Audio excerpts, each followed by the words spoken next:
Hiya, my name's David, I'm the Wandering Ponderer. Welcome to another video.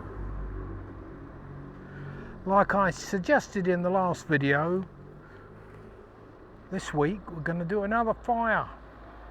The story today involves two different fire brigades, Coggeshall's and the newly formed fire brigade in Kelvedon. Where I'm sitting is the site of a Coggeshall changing fire, because the result of this fire actually changed this end of Market Hill.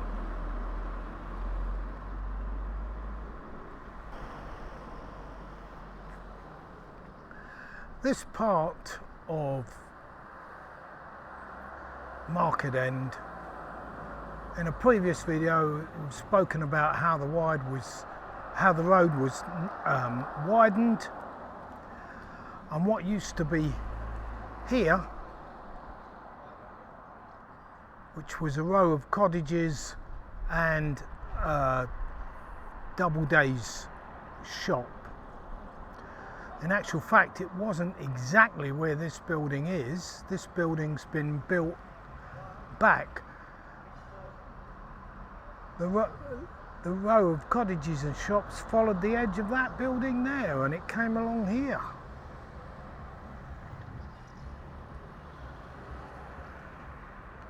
So basically,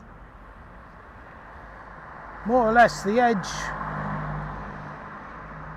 of this was all part of the original road, as you can see in some of the photographs. This area here is what we want to talk about. We'll go over here.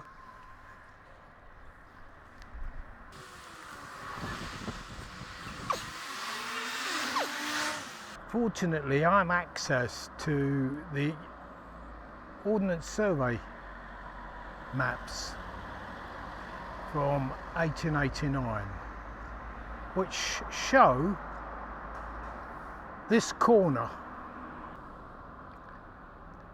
here from overhead, the buildings that were here. What was actually here was the Red Lion Inn. The Red Lion Inn was a pub that was burnt down in 1894, and I will tell you the story of that. According to Trevor Disley's book, Fires, Firemen and Other Mishaps, the Great Fire at the Red Lion Inn. The Red Lion Inn occupied the corner site at Market End where Market Hill meets Stane Street.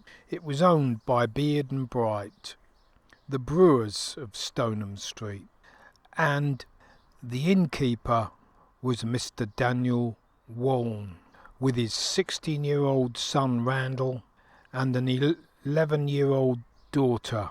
On the night of the 7th of April, his wife and his youngest daughter were away. At about 11:30 that night, Daniel Waln had locked up and was making his way upstairs to bed. In one hand he carried the cash box, and in the other an oil lamp. A hammer had been left on the stairs by one of the children, and he tripped and stumbled over it and dropped the lamp. Its glass reservoir full of paraffin smashed as it hit the stairs. Flames flared up and then seemed to go out.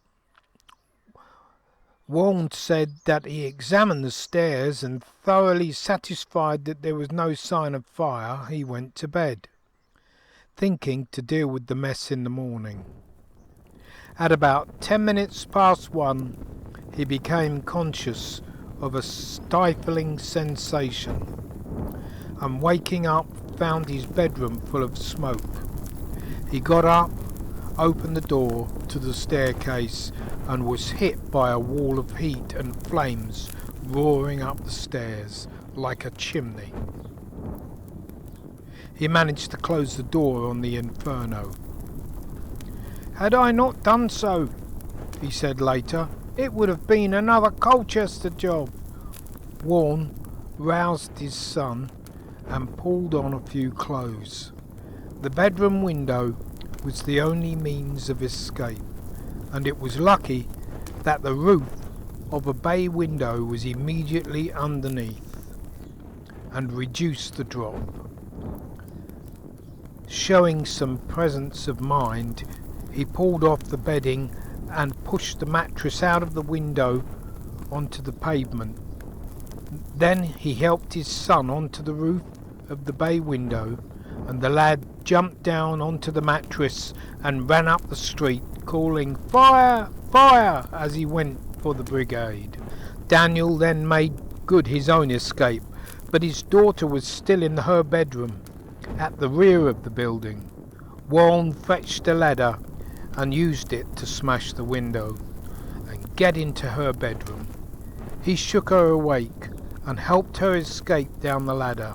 His next call was the stable, where he released 2 colts. People were now gathering, and the brigade under William Tansley was soon at the scene.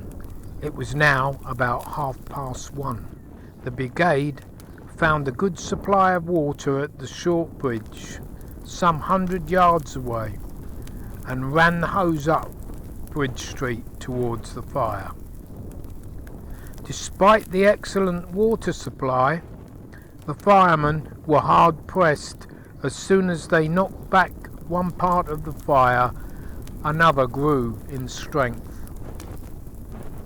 After a sudden loss in pressure, the hose was found to have been deliberately damaged.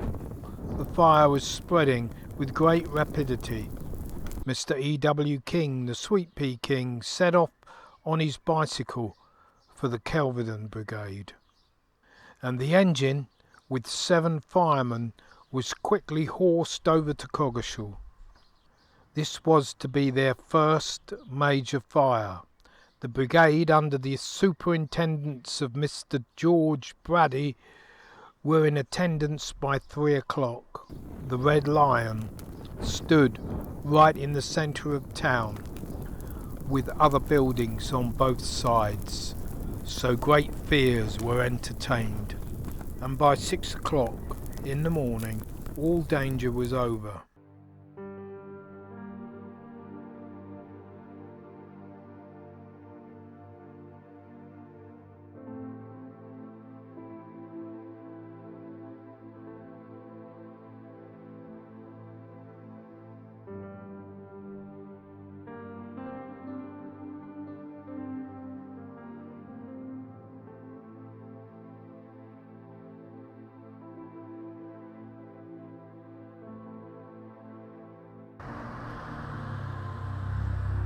As a result of Mr. Doubleday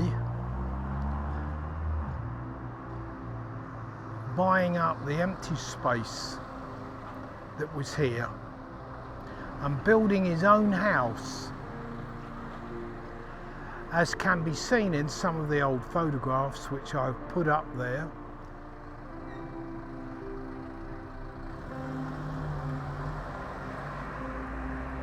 eventually, of course, back in the 60s, the cottages were all pulled down and Doubleday's shop was pulled down, and this was put in its place. Thank you so much for sticking with me this far, and as always, if you don't mind, give it a thumbs up, and I will see you in the next video. Stay safe.